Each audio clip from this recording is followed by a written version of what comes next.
Jumpa lagi dengan saya, Lamsen Naibaho, dalam video tanggapan terhadap buku Insan Mongkoginta yang berjudul Mana yang bisa dipercaya, Alkitab atau Al-Quran? Mari kita baca. Halaman 38. Keselamatan dalam pandangan kitab suci Al-Quran. Umat Islam berkeyakinan bahwa Rasulullah Muhammad adalah nabi yang terakhir dan beliau adalah penutup para nabi, dan Al-Quran adalah kitab suci yang terakhir, serta agama Islam adalah agama yang diridhoi oleh Allah Subhanahu wa Ta'ala dan agama yang telah disempurnakannya. Dasarnya adalah sebagai berikut. Nabi Muhammad penutup para nabi. Quran surat 33 Al-Ajab ayat 40. Terjemahannya, Muhammad itu sekali-kali bukanlah bapak dari seorang laki-laki di antara kamu, tetapi dia adalah Rasulullah dan penutup nabi-nabi, dan adalah Allah Maha mengetahui segala sesuatu. Umat Islam berkeyakinan bahwa nabi yang terakhir adalah Nabi Muhammad. Nabi Muhammad adalah nabi penutup. Islam berkeyakinan bahwa Al-Quran adalah kitab suci yang terakhir. Islam adalah agama yang sempurna dan diridhoi oleh Allah Subhanahu wa Ta'ala. Kita bisa yakin jika kita menemukan bukti-bukti yang sah dapat meyakinkan kita. Jadi Islam ini yakin berdasarkan perkataan Al-Quran, karena Al-Quran yang mengatakannya. Padahal kita di sini dalam rangka untuk mencari bukti apakah Al-Quran dapat dipercaya atau tidak. Judul bukunya saja, apakah Al-Quran dapat dipercaya atau tidak. Tapi kenapa tiba-tiba yakin terhadap Al-Quran yang belum kita buktikan? Halaman 38. Nabi Muhammad diutus sebagai rahmat bagi semesta alam. Quran surat 21 Al-Anbiya ayat 107. Dan tidaklah kami mengutusmu dalam kurung Muhammad, melainkan rahmat bagi semesta alam. Rahmat yang bagaimana yang Muhammad bawa ke semesta alam ini? Yang ada kita lihat bahwa negara-negara non-muslim jauh lebih sejahtera daripada negara-negara muslim.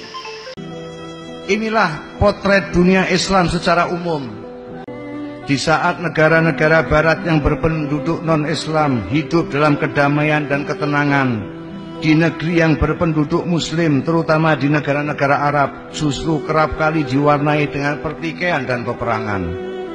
Irak, Libya, Mesir, Yaman, Syria, dan beberapa negara di benua Afrika nyaris tidak pernah berhenti dalam sengketa dan perang. Puluhan ribu nyawa melayang, jutaan muslim hidup dalam keadaan ketakutan, kelaparan, terusir dari negeri mereka sendiri. Kita lihat juga di tayangan televisi bagaimana para pengungsi dari Suriah keluar meninggalkan negeri mereka. Yang sangat aneh, mayoritas mengungsi ke negara-negara yang bukan berpenduduk muslim. Mengapa mereka tidak mengungsi ke negara-negara Arab? Padahal Saudi Arabia, Yordania, negara-negara Teluk seperti Kuwait, Abu Dhabi, Oman, dan lain-lain lebih dekat, sama dalam bahan bangsa, sama bahasanya, sama agamanya. Tetapi mengapa mereka para pengungsi memilih negeri yang jauh, yang berbeda, berbeda dalam bangsa, berbeda bahasa, berbeda agamanya? Adakah negara Arab sesama muslim yang prihatin dan mau menerima saudara-saudaranya pengungsi ini? Mengapa justru orang kafir yang bersedia menerima pengungsi Syria? Islam melarat, terbelakang, jorok, tidak aman, tidak amanah, berantem dulu. Di mana hebatnya? Teknologi ada di barat, Nasrani. Ekonomi di tangan mereka, politik mereka, militer mereka.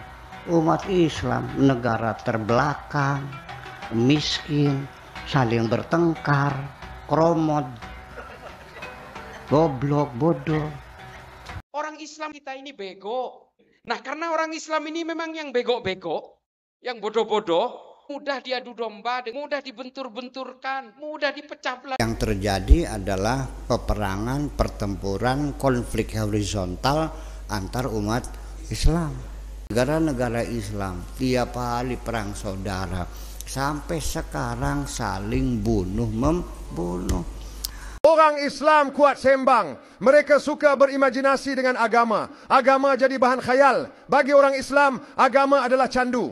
Tak percaya, cuba dengar apa orang Islam sebut. Rajin solat selesai masalah, masjid makmur majulah negara. Tutup aurat selesai masalah zina. Tutup premis judi, berkatlah negara. Lepas tu ada ustazah kelabu asap ajar secara terbuka doa kuat anu. Nanti kalau doa tu makbul, laki dia kuat anu nak poligami, dia bagi realitinya. Tengoklah kehidupan orang Islam, masih dibelenggu kemiskinan, berperang sesama sendiri, tak habis-habis berbalah bab mazhab fiqh, tak habis-habis rasa lebih sunnah atau lebih aswaja berbanding orang lain.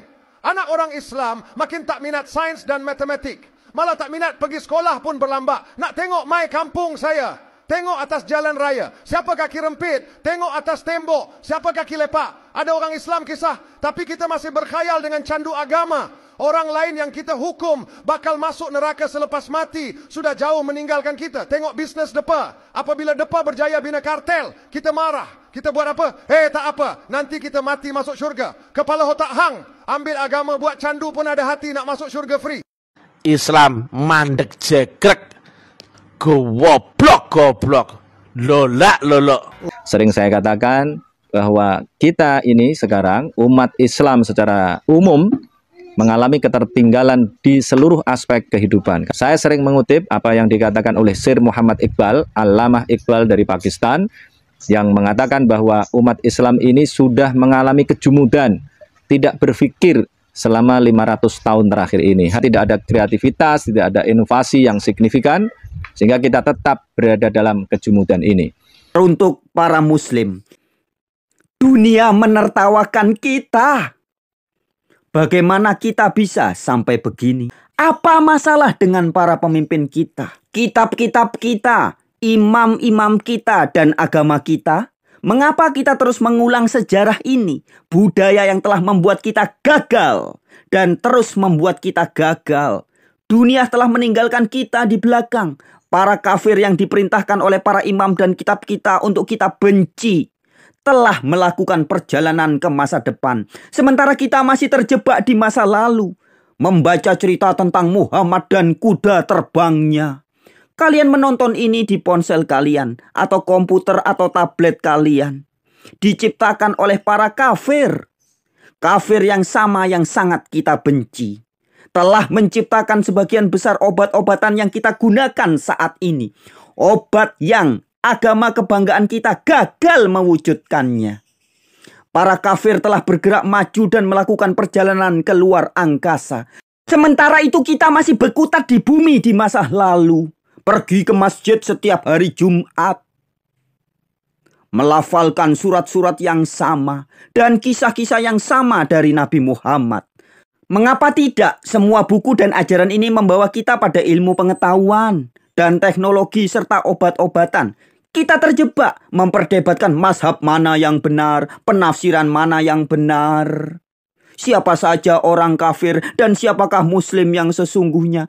Bagaimana kita bisa meyakinkan orang kafir untuk menjadi muslim? Bagaimana mungkin ada orang yang ingin menjadi muslim saat ini? Mereka semua menertawakan kita.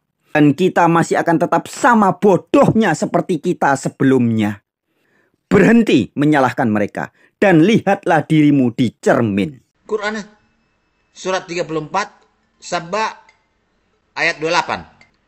Artinya, dan kami tidak mengutus kamu melainkan kepada manusia seluruhnya sebagai pembawa berita-berita. Ralat terucap sebagai pembawa berita-berita. Seharusnya sebagai pembawa berita gembira dan sebagai pemberi peringatan, tetapi kebanyakan manusia tidak mengetahui. Apa benar Muhammad pembawa berita gembira? Mari kita dengar video berikut. Sejak awal umat Islam itu berpotensi untuk bertengkar. Sejak 4 orang khalifah itu mati terbunuh mengenaskan semua. Abu Bakarnya mati diracun, Sayyidina Umarnya mati ditusuk, Syekh Utsmannya mati dibacok. Sedang baca Quran loh, dibacok kepalanya sampai darahnya muncrat. Pas lagi bacanya di tengah-tengah Al-Quran, pas lagi surat Al-Kahfi, pas lagi baca wal yatalataf wala yus'iranna bikum ahada. Sampai sekarang di blok merah sebagai kenangan kan gitu. Betul. Masih ada blok merahnya, masih ada. Di Quran saya udah nggak ada. Quran yang lama itu masih ada. Itu kan ini peristiwa menyakitkan hati saya. 3 dari 4 khalifah itu mati secara brutal, secara tragis. Sayyidina Husain kalau mau baca di Tarikhul Khulafa lebih brutal sekali. Yazid itu membunuhnya secara luar biasa. Dipenggal lehernya, ditusuk ke ujung pedang, diarak di jalanan di Damaskus. Setelah itu ditaruh di baskom, dipersembahkan kepada Yazid. Yazid ketawa. Coba bayangkan. Yazid memerangi orang Hurroh di Madinah bagian timur. 211 sahabat Nabi dibunuh, sahabat Nabi yang terbaik. Perempuan-perempuan yang tidak punya suami diperkosa atas nama ghanimah, atas nama budak perang. Sesama Islam ini, bos. Halaman 40. Nabi Muhammad, Al-Quran dan agama Islam dimenangkan Allah Subhanahu wa Ta'ala. Quran surat 61 As-Saff ayat 9.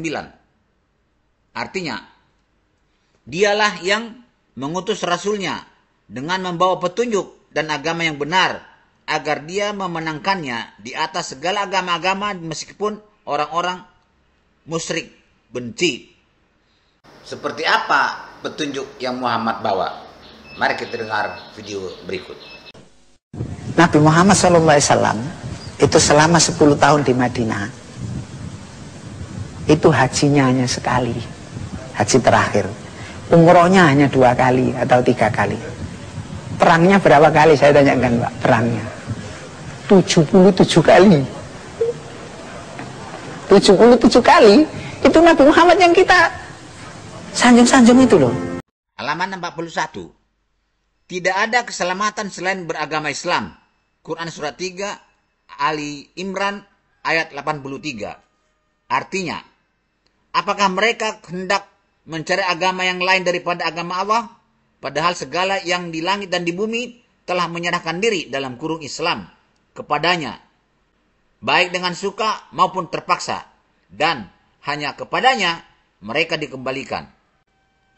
Quran surat 3 Ali Imran ayat 85. Barang siapa mencari agama selain agama Islam, maka sekali-kali tidaklah akan diterima agama itu daripadanya, dan dia di akhirat termasuk orang-orang yang rugi. Ini baru sebatas pernyataan Al-Quran yang sampai saat ini belum terbukti ada orang selamat masuk surga.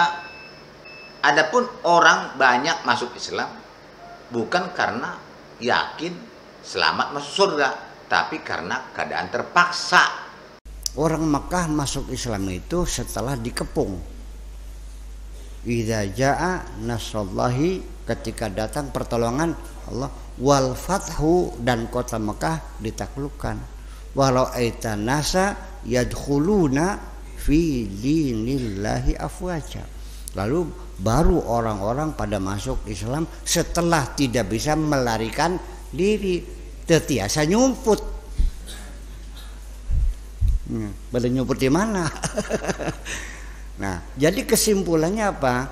Mereka orang Makkah masuk Islam itu kan terpaksa. Lari nggak bisa, sembunyi nggak bisa. Ya udahlah, tinimbang dipayahan. Udah masuk Islam kan gitu. Orang Quraisy yang sudah tidak bisa melarikan diri lagi, sudah dikepung, ya kan, akhirnya mereka masuk Islam juga akhirnya. Pertanyaan saya kepada Bapak sekalian, orang Mekah yang masuk Islam setelah dikepung dan tidak bisa lari, tidak bisa bersembunyi, menurut Bapak-bapak mereka masuk Islamnya tulus atau terpaksa? Islam agama yang sempurna. Quran surat 5 Al-Maidah ayat 3. Artinya, pada hari ini telah aku sempurnakan untuk kamu agamamu, dan telah aku cukupkan kepada kamu nikmatku, dan telah aku ridhoi Islam sebagai agama bagi kamu. Al-Quran, kitab suci sempurna. Quran surat 6, Al-An'am ayat 115. Telah sempurnalah kalimat Tuhan, dalam kurung Al-Quran sebagai kalimat yang benar dan adil. Tidak ada yang dapat merubah kalimat-kalimatnya, dan dialah yang maha mendengar lagi maha mengetahui. Jadi kalau gitu perbudakan masih boleh. Milkul yamin, beli perempuan dikawin masih boleh. Jual beli manusia boleh. Di Al-Quran tidak dilarang. Ya, jadi artinya bahwa Islam belum pernah sempurna. Islam itu kapan sejak sempurna? Perbudakan masih diperbolehkan. Betul enggak? Nyerang negara orang tanpa maklumat perang juga dibolehkan. Iya kan? Tangan dipotong, orang murtad dibunuh, tidak sholat dibunuh, tidak zakat dibunuh. Masih sesuai dengan kondisi sekarang. Anak perempuan dikawinkan dipaksakan boleh. Negara kita kan udah hebat, berani ngelawan. Undang-undang pernikahan kita itu adalah menjawab bahwa putusan-putusan fikih tidak relevan untuk sekarang ini, makanya ada aturan-aturan. Anak perempuan di bawah umur tidak boleh dikawinkan, sekalipun fikih mengatakan boleh. Betul nggak? Kawin paksa fikih boleh nggak? Boleh. Kita larang. Negara tidak mengharamkan, negara melarang, dan negara berhak untuk melarang. Mengharamkan nggak boleh, karena haram adalah hak mutlak, hak prerogatif Allah. Tapi kalau melarang boleh. Sih, jangan lalu man lam yahkum bima anzalallah fa ulaika humul kafirun. Ya bukan begitu maksudnya.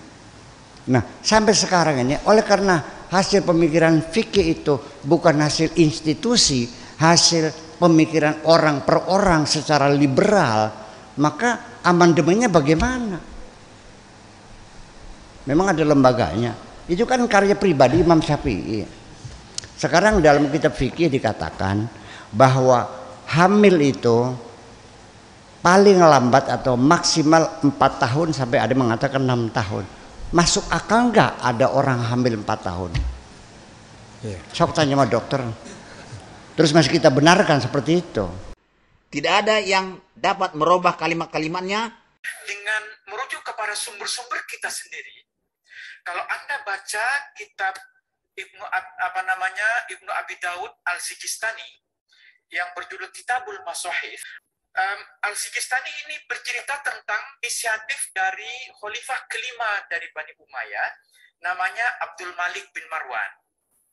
Jadi Abdul Malik bin Marwan, khalifah kelima dari Bani Umayyah, bersama gubernurnya di Irak bernama Hajjaj bin Yusuf, mereka berdua membentuk satu komite untuk mengedit Al-Quran. Proses editing Al-Quran itu masih terjadi pada masa Abdul Malik bin Marwan. Dan di antara anggota komite yang dibentuk oleh Abdul Malik bin Marwan ini, mereka berjumlah 6 orang, itu terjadi perdebatan tentang bagaimana ini dibaca, apa yang perlu dimasukkan, apa yang tidak dimasukkan. Ulama-ulama awal itu masih berdebat tentang apa yang perlu dimasukkan, apa yang dihilangkan, apa yang salah, apa yang benar. Berdasarkan ayat-ayat Al-Quran seperti itu, dapat kita simpulkan bahwa keselamatan itu hanyalah ada di dalam Islam, atau beriman kepada kitab suci Al-Quran, atau harus menjadi pengikut Nabi Muhammad.